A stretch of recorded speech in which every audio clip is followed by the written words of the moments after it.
Hello YouTube, Tim here. All I've got is a unknown length. This is about 5 inches, say, of SDR21. That's the thin wall PVC. So this is what I use to make my arrowheads with. It's really simple. I won't even be using a heating channel because it heats up so darn quickly. It's great, really. All I have to do, you take the heat gun, crank it up, blast it for a few seconds, and that's really all there is to it. This stuff really heats up quickly and nicely. The cool part about it is it's really soft too, and I'll show you something about that as soon as we get it shaped. We're going to heat it, slice it, and then flatten it.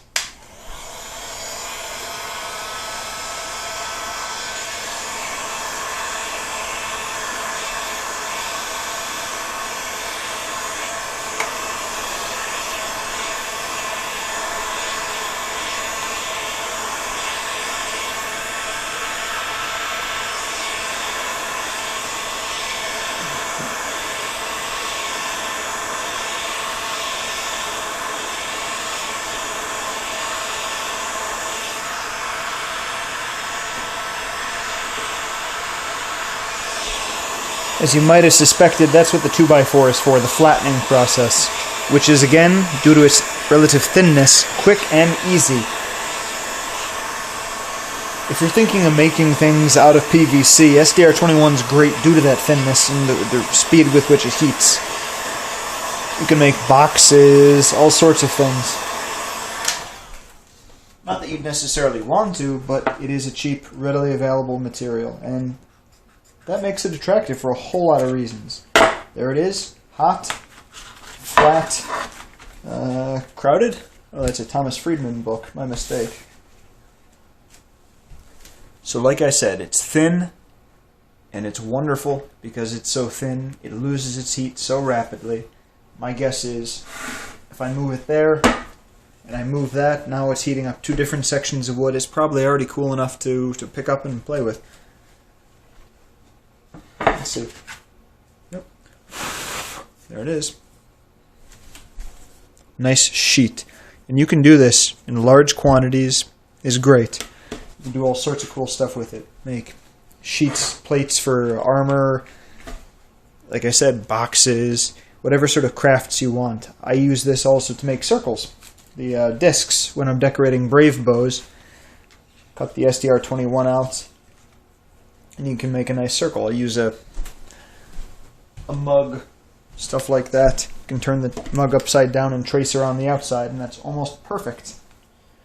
So, let's go ahead and do something else now, though. Let me just mark off about that much. Yeah, okay. Now, make a nice straight line for here, and one down there at the bottom. If you don't care about things being perfect, you don't need to. I'm not going to judge you. Now, you just want to do that. And you can freehand it if you want. That's also fine. Just creating a tessellation. Repeated series simple geometric shapes. In this case, 1, 2, 3, 4, 5, and if you count these as 1, if it were a loop, that would be 6. But basically 5 complete shapes. They're arrowheads. Simple as pie now. It's not hot. I can touch it. Feels just great. But check this out. SDR21 is so thin. Tin snips can go right through it, even without the heat. At first, I didn't know this, and by the way, isn't that cool? As you cut it, it deforms into curly cues. Again, imagine you can use that as something to decorate with. Now let's just go through and basically cut them out. After that, all we need to do is sand the edges down and paint it. And that's super easy, and I've already showed you that sort of stuff. The SDR21, again, one of my favorite things to work with because it's so easy. Once I figured out you didn't need to heat it to clip it and cut it. Okay, so you want some arrowheads. This is how quick it is.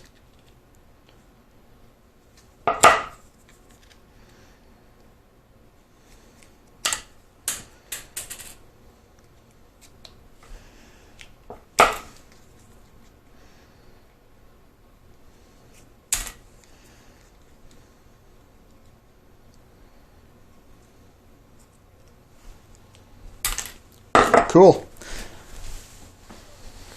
There you go. 5 arrowheads. Heck, why not? Let's just go ahead and make the base disc. We might as well. It's something that's on my project list anyway, so let's just try something that's not a Sharpie so I don't accidentally muck up the mug. Wife would not be happy about that, and suicide by wife, not one of my things for the day.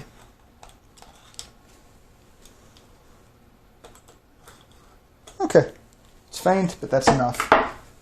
There's a little lost on each side, but again, we'll blend it in.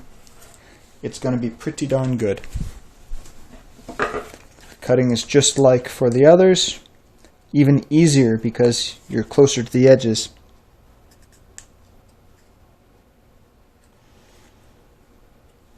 It sort of wants to turn itself as it pushes against the back of the scissors. Very simple. If you had a bandsaw, yeah, you could do this with larger sheets. Of course, if you want larger things, say, I think Jacob L. showed a really cool tutorial where he made cams for a pulley. And that's really easy to do too. You're just doing the exact same thing. I wouldn't use tin snips for anything larger than this. Go ahead and make sheets, laminate them together, draw it out, cut it out. And yeah, you can do all sorts of cool stuff.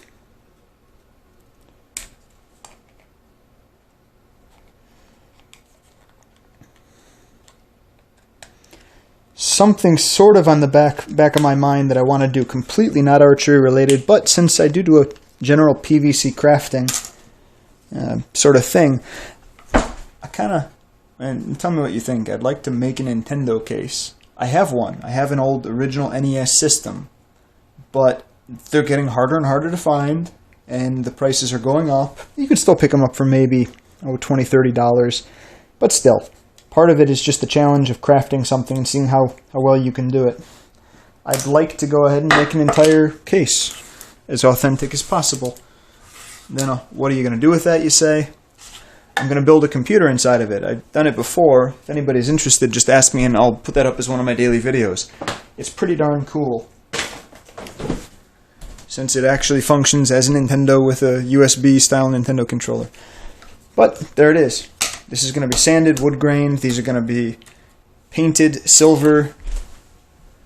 These aren't completely finished, but that's the basic idea of it. Nice and shiny. Cool. Hope you enjoyed this. Check in again, YouTube. Hope to have lots more to entertain you with. This is the next project coming up. Surprise!